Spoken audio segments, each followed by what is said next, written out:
Quiero decir lo que pienso, lo que siento en lo profundo de mi ser como mujer.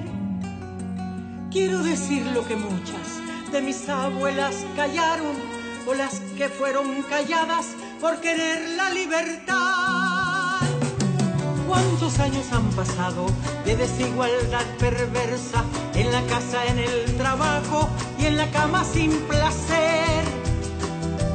De nada sirven las leyes, los decretos, la justicia, si no vencemos prejuicios en contra de la mujer. La respuesta es el respeto, la respuesta es la igualdad. Que respeten nuestro cuerpo, que respeten nuestra voz, que respeten mi deseo. Cuando yo digo que no me levanten la mano ni me levanten la voz.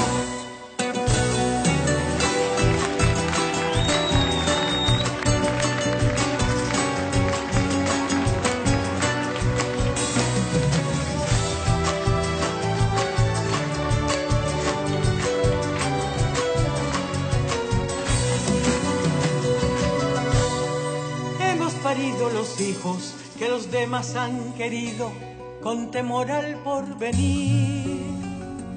Hemos visto pasar siglos mancilladas desde niñas, abusadas, calumniadas, señaladas ante Dios. Quieren que sigamos siempre en el papel de sumisas, como la mujer perfecta, sonriente, esclava y feliz.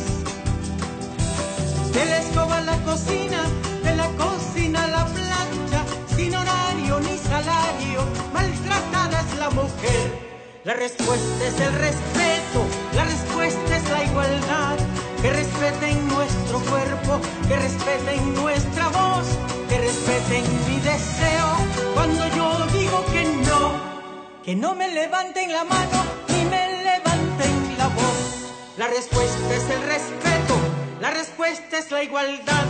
Que respeten nuestro cuerpo, que respeten nuestra voz, que respeten mi deseo. Cuando yo diga que no me levanten la mano ni me levanten la voz.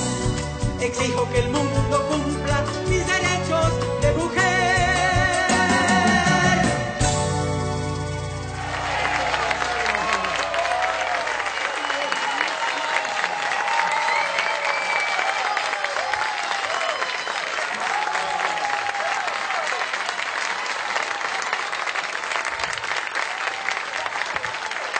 Muchas gracias.